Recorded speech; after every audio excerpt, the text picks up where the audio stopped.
Hormati Bapak Menteri Agama Republik Indonesia, yang saya hormati Pak Rektor Universitas Raden Rahmat, yang saya hormati Bapak Rektor Universitas Teknologi Malaysia, Direktur Pasca Sarjana, para pimpinan fakultas, dan semua peserta seminar yang berbahagia.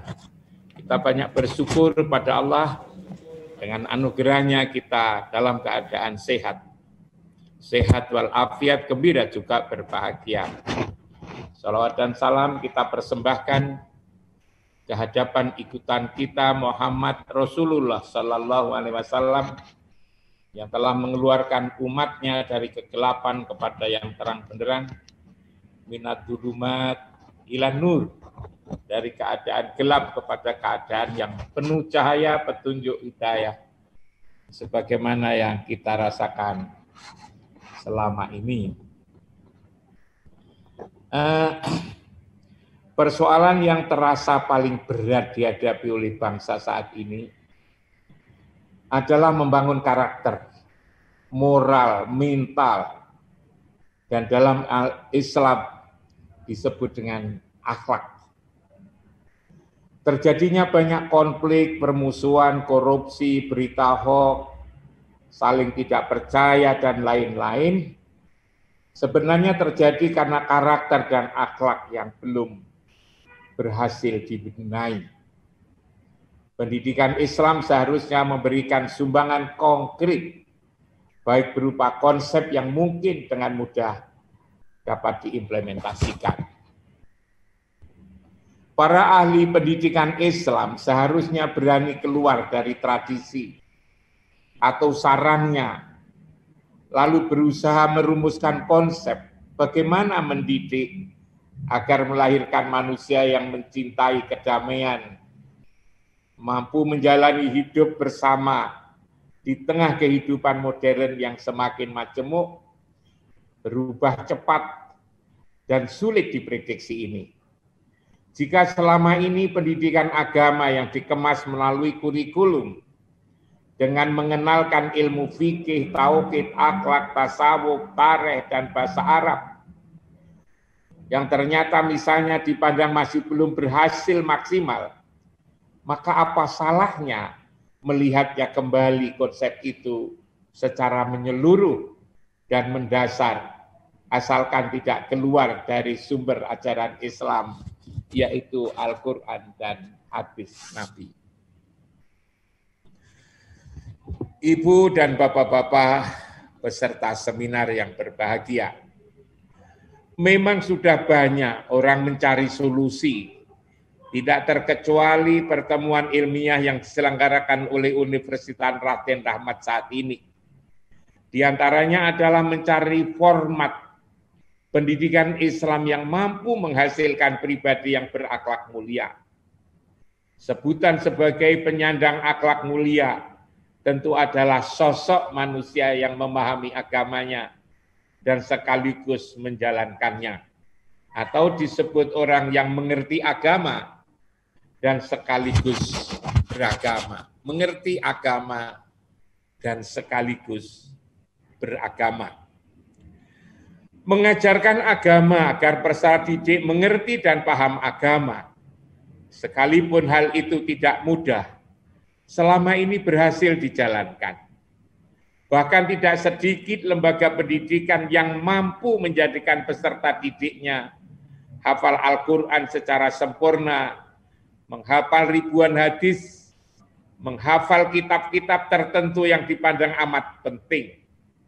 Namun ketika dituntut melahirkan terkait pendidikan akhlak atau juga mungkin tepat disebut pendidikan ruhani, sekedar sebagai bahan pertimbangan saja, saya teringat dengan konsep rumah sebagai sarana untuk membangun suasana kehidupan yang damai, tentram, dan penuh kasih sayang. Rumah adalah sangat penting dalam kehidupan.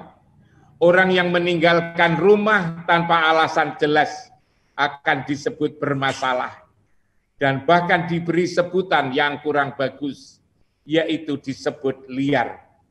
Sedangkan apa saja yang beridentitas liar akan membahayakan.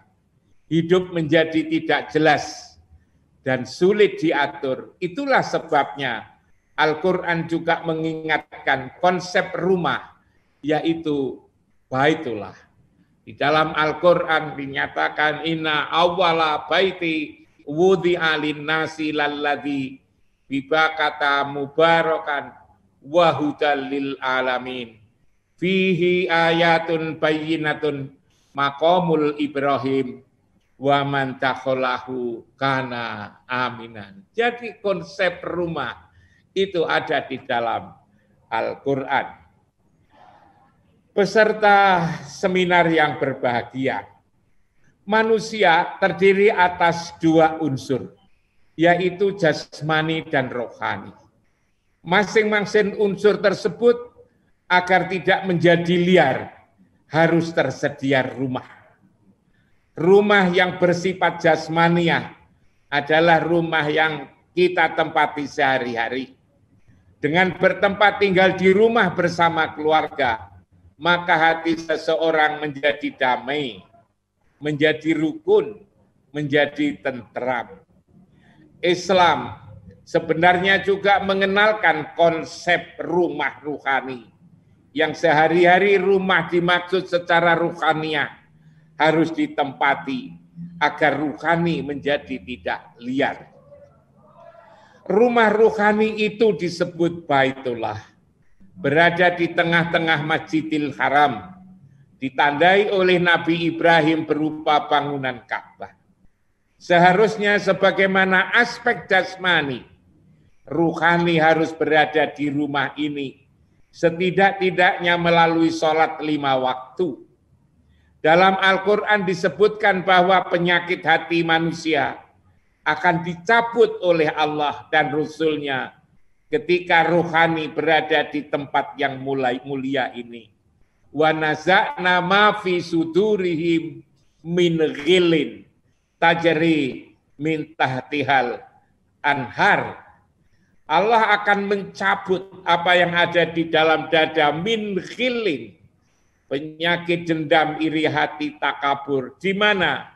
Di tempat yang di bawahnya mengalir sungai, itulah Zam-Zam itu. Agar rumah ruhani ini berhasil difungsikan, maka peserta didik dalam pendidikan Islam harus diperkenalkan tentang siapa dirinya. Ini penting sekali.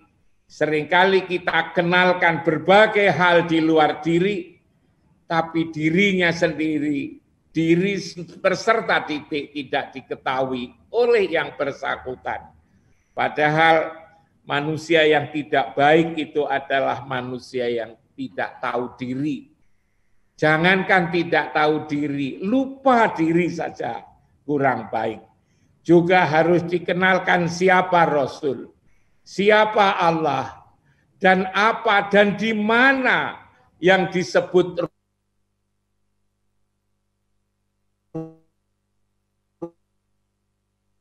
rumah ruhani itu. Dengan cara bangkit maupun ruhaninya manusia menjadi tidak liar lagi. Mengingat pendidikan Islam yang selama ini masih belum berhasil secara maksimal melahirkan manusia yang berakhlak mulia, mengingatkan saya pada konsep rumah ruhaniah ini.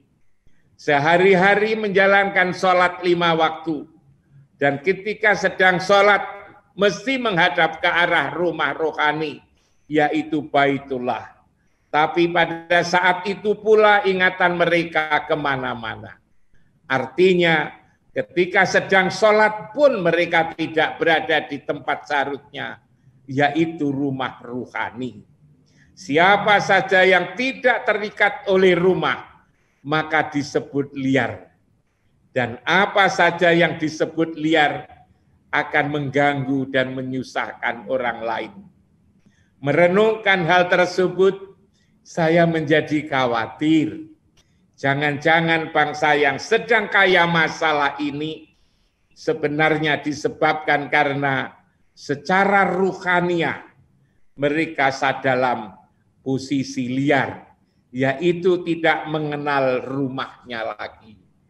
Inilah beberapa hal yang bisa saya sampaikan dalam seminar ini.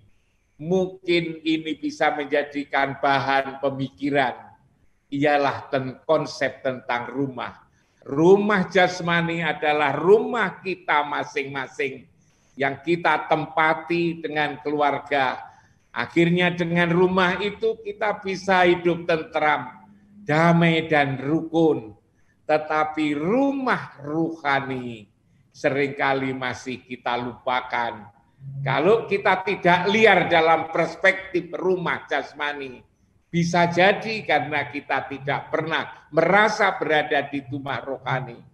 Kita masih, bangsa ini, saudara-saudara kita ini masih berposisi liar dalam perspektif rohani. Itulah mungkin yang menjadikan bangsa ini kaya masalah.